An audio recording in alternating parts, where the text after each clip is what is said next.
अरुणकिरणजालैरञ्जिता शावकाशाः विद्रुतजपपुटिका पुस्तका भीतिहस्तां इतरवरकराढ्यां पुल्लकल्हारसंस्था निवसतु हृदि बालां నిత్యకళ్యాణశీల అని స్తుతించబడేటువంటి బాలా త్రిపుర సుందరిగా ప్రకాశించేటువంటి తల్లి మహా త్రిపుర సుందరి బాలారూపిణి అయినటువంటి ఆ జగదంబిక ఈ త్రిపురాంతక క్షేత్రంలో ఈ యొక్క వాపి మధ్య అంటే కొండం అంటారు, చిదగ్గిరి కొండం, ఈ చెరువుగా వీళ్ళు పిలుస్తూ ఉంటారు. దీంట్లో ఆవిడ ఈ కదంబ వనాలు, అసలైన కదంబ వృక్షం ఇది మనం కొత్తగా పెంచుతూ ఉంటాం కదా, అందులో ఈ కదంబ కడిమి చెట్లు అంటారు. ఈ కడిమి చెట్ల మధ్యలో ఆ తల్లి కొలువై ఉన్నది. ఈవిడ స్వయంభూగా వ్యక్తమైనటువంటి తల్లి. ఆవిడ ఇక్కడ ఒక కాలంలో ఉగ్రతని పొంది ఉన్నది, అందుకని బీజారూపంతో ఉంటుంది.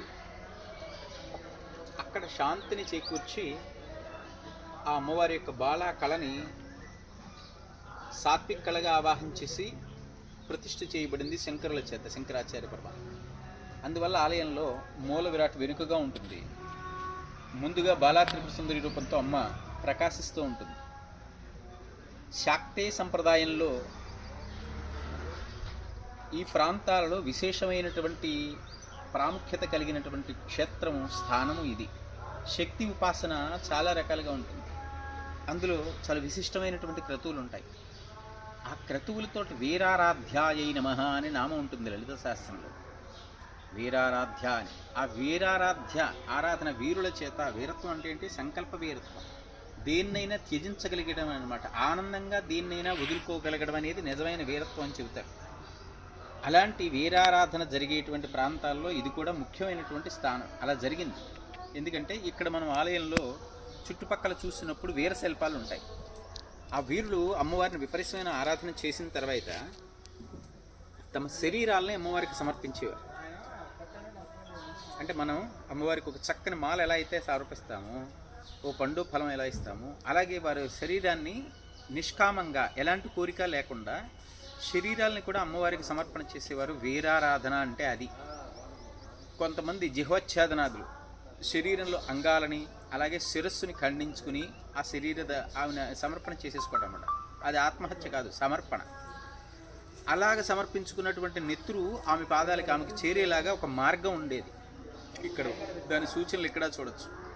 శాక్తే సంప్రదాయంలో ఇలాంటి విశేషమైనవి కొంచెం వినడానికి ఇప్పటి కాలానికి ఉగ్రతగా అనిపించినా అలాంటి ఆరాధనలన్నీ జరిగి ఆవిడ ఇక్కడ ఉధృతమైనటువంటి ఒక శక్తిగా ఉన్నటువంటి ఆ తల్లిని శంకరాచార్య వారు సత్వకళగా ఆవాహన చేసి బాలా త్రిపుర సుందరి ప్రతిష్టతోటి ఆవిడని బాలగా ఇక్కడ కొలు ఉండేలాగా స్థితి చేసి ఉన్నారు. అందువల్ల ఈ యొక్క చెరువునంతటినీ, ఈ కూపాన్ని చిదగ్నికుండంగాను, అమ్మవారిని చిదగ్నికుండ సంభూత అని నామం ఉంటుంది. అలాంటి త్రిపుర సుందరి, బాలా త్రిపుర సుందరిగాను ఇక్కడ కొలుస్తూ ఉంటారు. ఈ కడిమి వనము మధ్యలో ఉంటుంది. కడిమి చెట్ల కదంబ వన మధ్యగాం అంటే ఇవే కదంబ వృక్షాలు. అలాంటి విశేషమైనటువంటి వృక్షాల్లో, పవిత్ర వృక్షాల్లో చాలా ప్రస్తుతమైన ప్రస్థారం ఉన్నటువంటి వృక్షము ఈ యొక్క కదంబ. జంబూ నింబ కదంబాదీనాం అంటారు. అలాంటి వృక్షాల్లో ఇది విశేషమైనది. ఇలాంటి వాటి మధ్యలో ఆవిడ ఉంటుంది. మానసికంగా, శారీరకంగా ఉండే దుర్బలాలను తొలగించడమే కాకుండా కోరికలు నెరవేరి ఆ కోరికల్లో ఉండేటువంటి సౌఖ్యం ఏంటో తెలుసుకోగలిగి, జ్ఞానం కలిగి వాటి నుంచి విడిపడగలిగేటువంటి మనస్థితిని కూడా అనుగ్రహించే తల్లి ఆవిడ. అది బాలా త్రిపుర సుందరి.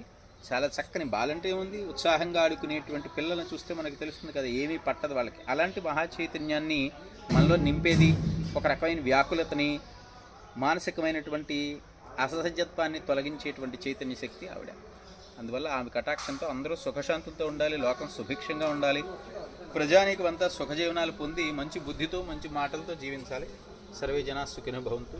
నమః త్రిపుర సుందరి బాలాంబికాయై నమః.